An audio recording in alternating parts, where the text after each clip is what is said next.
Bismillahirrahmanirrahim. A'udzubillahi minasyaitonirrajim. Bismillahirrahmanirrahim.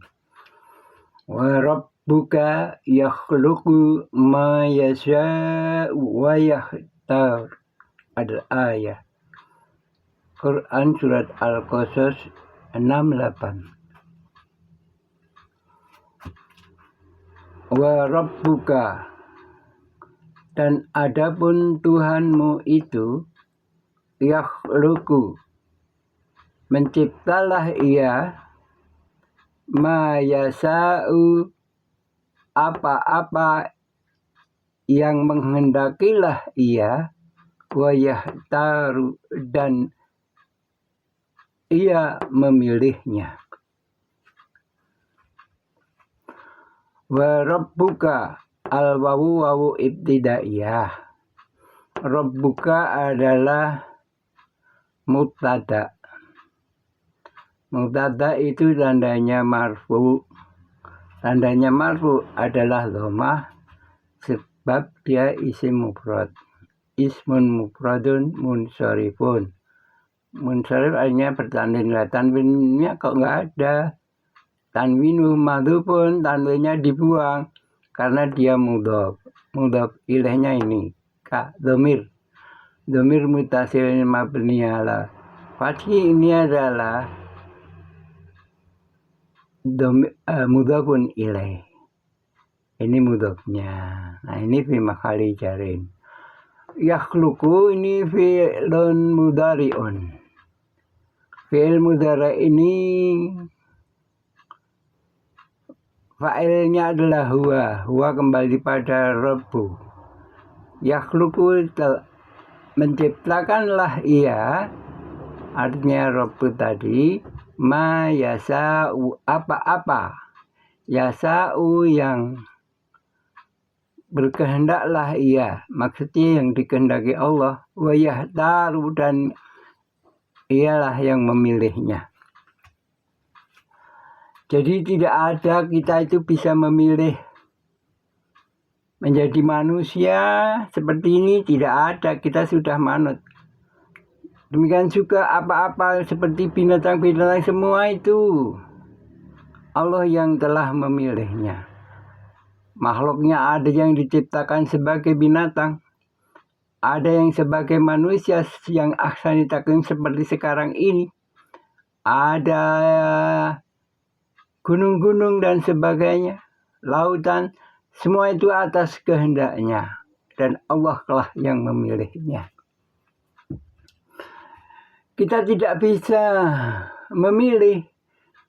Dulu kita itu jadi bukan manusia, malaikat, nggak bisa. Kita itu harus, dan itu sudah ditentukan oleh Allah, karena Allah lah yang memilih kita menjadi manusia. Kita menjadi manusia atau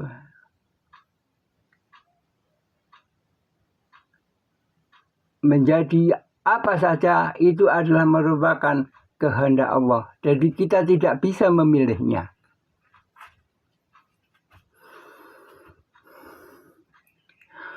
Wa rabbuka, dan Tuhanmu yakhluqu, mencipta. Yakhluqu fi'il mudhari' ini adalah menunjukkan akan datang atau sedang. Jadi bisa diartikan selalu.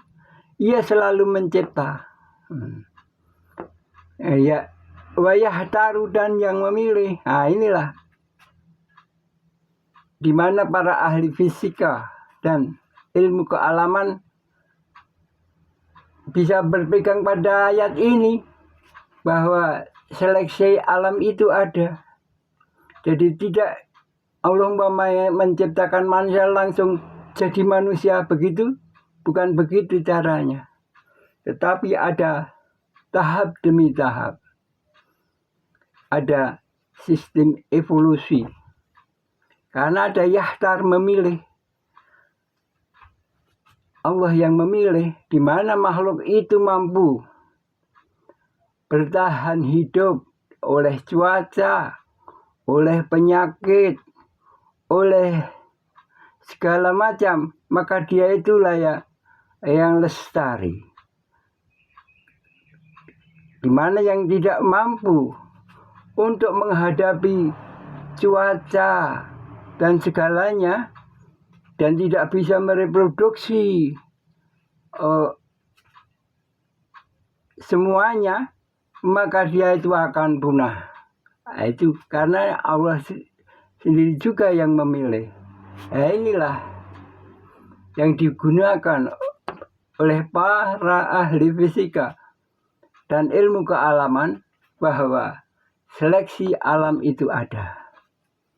Seperti manusia purba yang punah, kemudian menjadi manusia-manusia yang seperti ini, yang bentuknya semakin hari semakin bagus dibandingkan yang lain.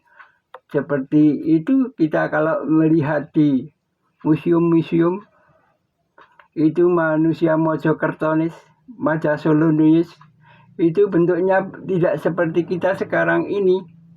Mereka lebih buruk dengan dagu yang seperti kera.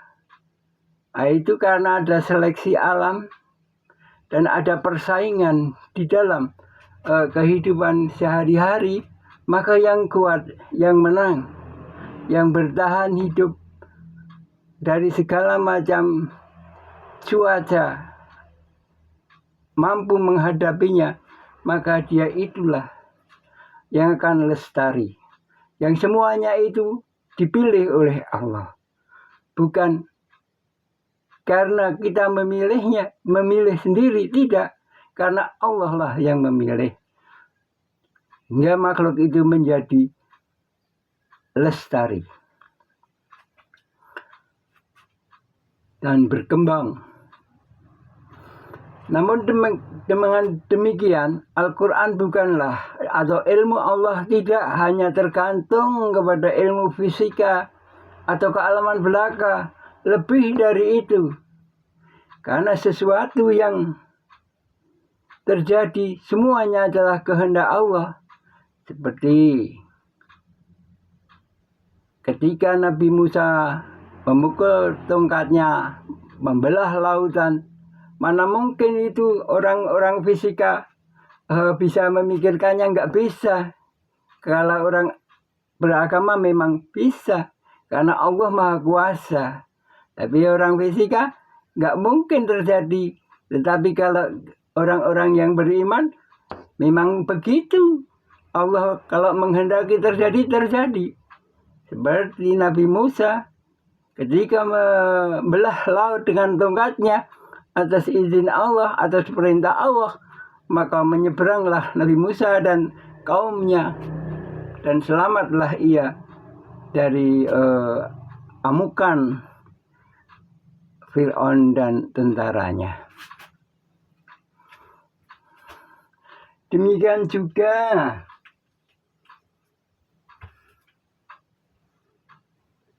Nabi Ibrahim yang dibakar dengan api. Itu menurut ahli fisika nggak mungkin. Tetapi itu terjadi karena Al-Quran dan ilmu Allah lebih dari hanya ilmu fisika saja. Lebih dari ilmu kealaman saja. Lebih dari itu. Maka Nabi Ibrahim pun selamat dari dibakar api oleh raja yang kafir saat itu. Demikian pula Nabi Isa alaihissalam mampu menghidupkan orang yang sudah mati. Maka itu menurut ahli fisika nggak mungkin itu. Tetapi menurut ahli agama mungkin karena Allah menghendakinya. Dan si Nabi Isa diberi mukjizat bisa menghidupkan orang yang mati. Demikian juga Nabi Muhammad SAW. Ia mampu mengeluarkan air dari telapak tangannya. Ketika para sahabatnya membutuhkan air waktu itu, keluar dari tangannya air yang semua kecukupan. Demikian buah-buahan yang hanya sedikit dibagikan orang banyak, seperti tiada habis-habisnya. Itu kalau menurut ilmu fisika Enggak akan mungkin itu terjadi. Tetapi kalau menurut ilmu Allah, emang terjadi. Demikianlah terangan dari warab buka yakhluqu ma yasha'u wa yahtar. Dan Allah itu menciptakan segala sesuatu yang dikehendaki dan selalu memilihnya. Yang terbaik yang dipilih, yang lestari, yang mampu menghadapi keadaan alam yang ganas, maka dia akan tetap bertahan hidup. Aqulu qouli hadza wa astaghfiruh innahu huwal ghafurur rahim. Assalamualaikum warahmatullahi wabarakatuh.